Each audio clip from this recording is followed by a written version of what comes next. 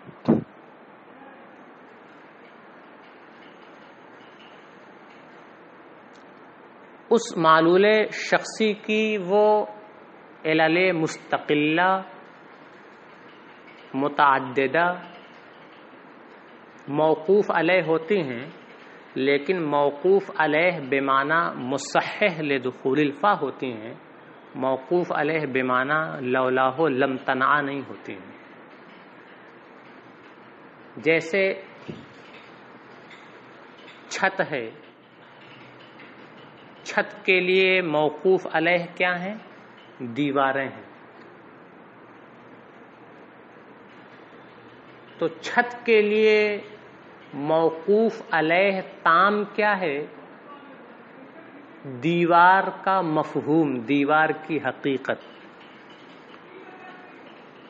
دیوار کا مفہوم، دیوار کی حقیقت، دیوار کی طبیعت، یہ چھت کے لیے موقوف علیہ تام ہے کہ بغیر دیوار کے یا بغیر پلر کے چھت کا تصور ہی نہیں ہو سکتا ہے، چھت کا وجود ہی نہیں ہو سکتا ہے، بغیر دیوار کے چھت کا، بغیر پلر کے چھت کا وجود ہی نہیں ہو سکتا ہے۔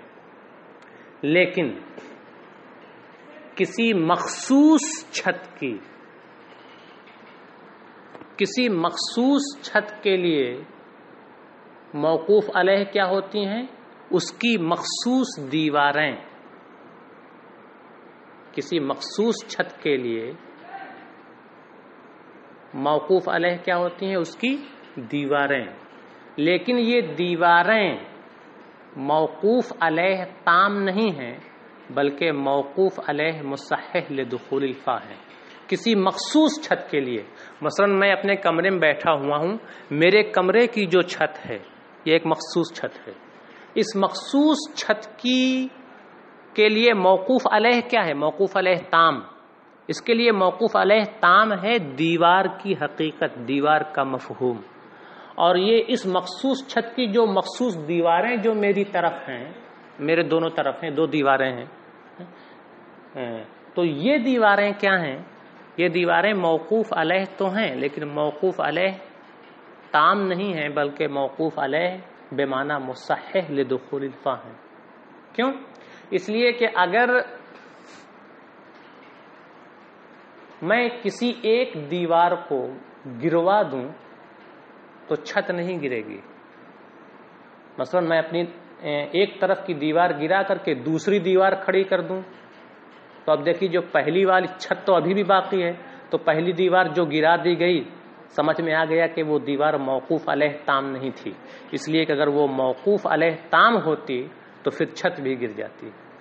تو میرے اوپر جو مخصوص چھت ہے، اس کی یہ جن مخصوص دیواروں پر یہ چھت قائم ہے، یہ مخصوص دیواریں موقوف علیہ تام نہیں ہیں۔ موقوف علیہ تام تو دیوار کی حقیقت ہے، دیوار کا مفہوم ہے کہ اگر کوئی بھی دیوار نہ پائی جائے تو چھت کا وجود نہیں ہو سکتا۔ دیوار کی حقیقت، دیوار کا مفہوم یہ موقوف علیہ تام ہے، اور جو یہ مخصوص دیواریں ہیں یہ موقوف علیہ تو ہیں، لیکن موقوف علیہ بمعنی مصحح لدخول الفا ہیں، بمعنی اذا وجدہ فوجدہ ہیں۔ دیوار پائی جا رہی ہیں تو چھت بھی پائی جا رہی ہے، لیکن یہ نہیں ہے کہ یہ دیواریں نہ پائی جائیں تو چھت بھی نہیں پائی جائے گی، ایسا نہیں ہے۔ اسی کی مثال دے رہے ہیں، کہتے ہیں کما ترى فی تعدد العلل المستقلۃ للمعلول الشخصی، مثلا جیسا کہ آپ کسی معلول شخصی کی متعدد مستقل علتوں میں آپ دیکھتے ہیں، مثلا کالدعائم للسقف، مثال کے طور پر چھت کے لیے مختلف ستون، فإن الموقوف علیہ التامہ طبیعتها، کیونکہ چھت کے لیے موقوف علیہ تام دیوار کی طبیعت اور حقیقت ہے، دیوار کا مفہوم ہے۔ اور جو دیوار کی کسی مخصوص چھت کی جو مخصوص دیواریں ہیں، دیواروں کے جو مخصوص افراد ہیں، یہ موقوف علیہ تام نہیں ہے، یہ تو بس مصحح لدخول الفا ہیں۔ وہی کہتے ہیں وخصوصیات و تحققھا،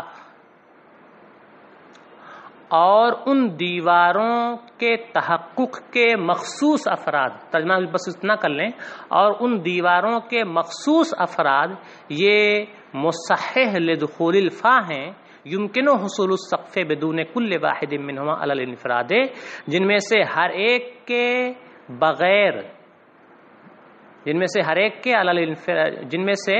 علی الانفراد ہر ایک کے بغیر چھت کا حصول اور وجود ممکن ہے۔ مثلا ایک دیوار گرا دی جائے، اس کی جگہ دوسری دیوار قائم کر دی جائے۔ وَهَذَا تَوْجِيهٌ لِقَوْنِ الْأُمُورِ الْمَذْكُورَةِ مُقَدِّمَةً لِلْعِلْمِ، اور یہ مقدمہ میں مذکور امور کے مقدمۃ العلم ہونے کی توجیہ ہے، یعنی کہہ رہے ہیں کہ اس سے بات واضح ہو جاتی ہے کہ مقدمے میں جو حد، موضوع اور غایت کا بیان ہے، یہ تینوں چیزیں کیا ہیں؟ مقدمۃ العلم ہیں۔ بات سمجھ میں آ گئی ہے۔